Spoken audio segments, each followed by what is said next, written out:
Assalamualaikum. Dalam latihan ini saya akan menerangkan tentang sains kertas, limit, snap, grid dan auto. Jadi sebelum kita melukis sesuatu objek dalam menggunakan AutoCAD, kita sepatutnya tahu dahulu apa saiz kertas yang ada di pasaran. Jadi dilihat sebelah sini, saiz kertas secara umum akan bermula dengan 4 AO. 4 ni, 1 kali ini 4 kali, dan berakhir dengan A10. Jadi secara umumnya ialah kertas AO ini kesemua sekali dia bagi 2, kita akan dapat saiz A1. A1 ni dia bagi 2, kita akan dapat A2. A2 dia bagi 2, kita akan dapat A3. A3 dia bagi 2, akan dapat A4. A4 dibagi 2 akan dapat A5, dan A5 dibagi 2 dapat A6, dan seterusnya sehingga kita dapat A10. Jadi di sebelah kanan ini adalah saiz-saiz bagi kertas berkenaan. Jadi dalam lukisan kejuruteraan, kebanyakan yang kita gunakan dalam latihan kita adalah A3 dan A4 ni. Jadi A3 bersaiz 297 dan kali 40 mm ataupun 11.7 kali 16.5 inci. Jadi yang ini metrik dan yang ini ada imperial. Jadi yang 297420 merujuk kepada di sini adalah 297 dan di atas adalah 2420 untuk dibagi A3 ini dalam kedudukan portrait. Jadi dalam A4 kalau kita lihat dekat sini ialah 210 297 297 dan 210 dalam kedudukan landscape.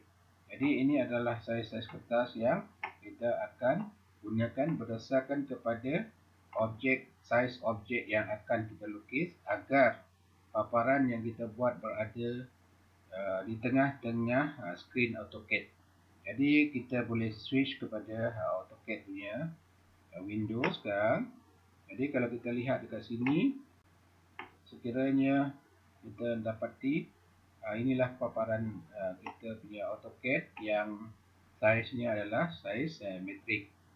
Jadi kita open AutoCAD kita dalam saiz metrik dan kita boleh mula untuk melukis. Jadi dilihat dekat sini, sekiranya kita saiz kalau kita buka saja saiz AutoCAD ini adalah saiz defaultnya. Jadi kita perlu menetapkan saiz yang kita kehendaki tadi. Kalau A4 dia adalah bersaiz 297 210.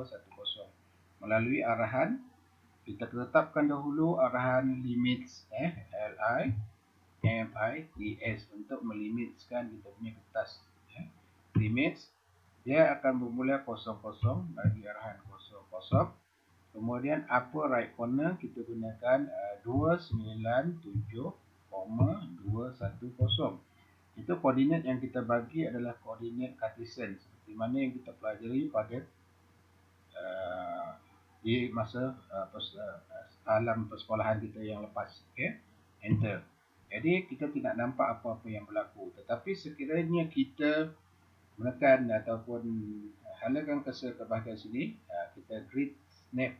Jadi kat sini kalau ini adalah yang ini adalah dikatakan snap, yang ini adalah grid dan yang ini adalah auto. Jadi ini adalah grid. Jadi kalau kita tekan ni, kita akan nampak grid yang berbentuk kotak. Jadi sekiranya grid ini, tapi grid ini kelihatannya sepanjang-panjang ataupun grid keseluruhan di window atau area untuk kita bekerja dalam AutoCAD. Sekiranya kita nak limitkan kita punya grid ini kepada limit yang kita tetapkan, you just halakan cursor ke sini, ke grid, kemudian klik sebelah kanan mouse, pergi kepada setting, kemudian kita off-kan yang display grid beyond limit di sini. Jadi kita dapatlah inilah yang dikatakan sebagai grid mengikut limits yang telah kita tetapkan, iaitu 297 dan 210. Okey. Jadi yang ini adalah limit. Sekiranya tidak kelihatan seperti ini, dia boleh klik dekat sini, setting, kemudian kalau kita letakkan, kita onkan 2D model space, kita akan dapat grid yang berbentuk titik-titik. Jadi bergantung kepada anda di mana kita apa yang kita hendak. Jadi kalau kita lihat dekat sini, kita punya cursor bebas bergerak ke mana-mana di atas kita punya skrin. Jadi sekiranya kita hendak melihat kita punya titik-titik ini berada di tengah-tengah kita punya kawasan kerja, just kita bagi arahan paparan iaitu zoom, drag seperti mana kamera, fungsi kamera, enter, kemudian kita bagi arahan zoom, drag, kemudian kita enter sekali, kita bagi arahan all, ALL, enter. Kita nampak kita punya skrin tadi ataupun grid tadi berada di tengah-tengah tetapi agak tinggi. Jadi kita boleh kecilkan sedikit supaya kelihatan grid ini penuh. Jadi kita bagi arahan zoom, kita bagi perpuluhan 9x. Maksudnya sama seperti kamera, fungsi kamera kita. Jadi kita akan dapat grid kita berada di sini. Jadi di mana UCS ini dikenali sebagai UCS, itulah kedudukan 000. Jadi sekiranya kita nak melukis apa-apa objek dalam lukisan yang seterusnya nanti, kita akan gunakan objek di sini. Jadi saya bagi secara terdahulu sedikit. Kalau kita ingin melukis 4 persegi dengan 100, 100, 100 ataupun kita boleh gunakan menggunakan fungsi melukis line. Jadi kita ingin melukis garisan, dalam bahasa Inggerisnya adalah line. Jadi kita bagi L, enter. Dia tanya specify first point. First point kita boleh letakkan sekiranya kita hendak di sini. Grid ini biasanya dalam default dia adalah 10 dan 10 setiap unit ini. Sama seperti kertas graf kita pada sekolah semasa kita membuat latihan matematik di sekolah. Okey, sekiranya kita letak 10 10 10 10. Okey. Di situ itulah dia titik 10 yang sekarang sedang menunggu arahan seterusnya.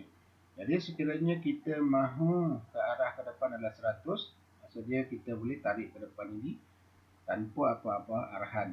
Jadi maksudnya sekarang kita boleh gunakan auto mode. Auto mode ni memastikan garisan itu berada secara horizontal dan secara vertikal. Jadi kita onkan ni klik, kemudian kita kira 10, 20, 30. Itu agak sukar untuk kita mengira 1, 2, 3, 4, 5, 6, 7, 8, 9, 10. Okey. 1, 2, 3, 4, 5, 6, 7, 8, 9, 10. Okey, kita letak dekat sini. Tetapi sebenarnya kalau kita buat macam ini, dia tidak akan dapat ukuran tu yang tepat 10. Jadi untuk tujuan itu kita boleh onkan kita punya fungsi snap mode. Snap mode ni ialah dia menangkap setiap titik ataupun pergerakan ini hanya dibenarkan pada titik-titik tersebut apabila kita punya snap di on. Jadi kita snap on, okay, dia akan bergerak 1, 2, 3, 4, 5, 6, 7, 8, 9, 10. Okay. Kita klik sebelah kiri mouse. Kira lagi 1, 2, 3, 4, 5, 6, 7, 8, 9, 10. Klik kiri mouse dan kita bawa ke sini dan kita bawa ke bawah dan kita enter. Jadi itu sahaja.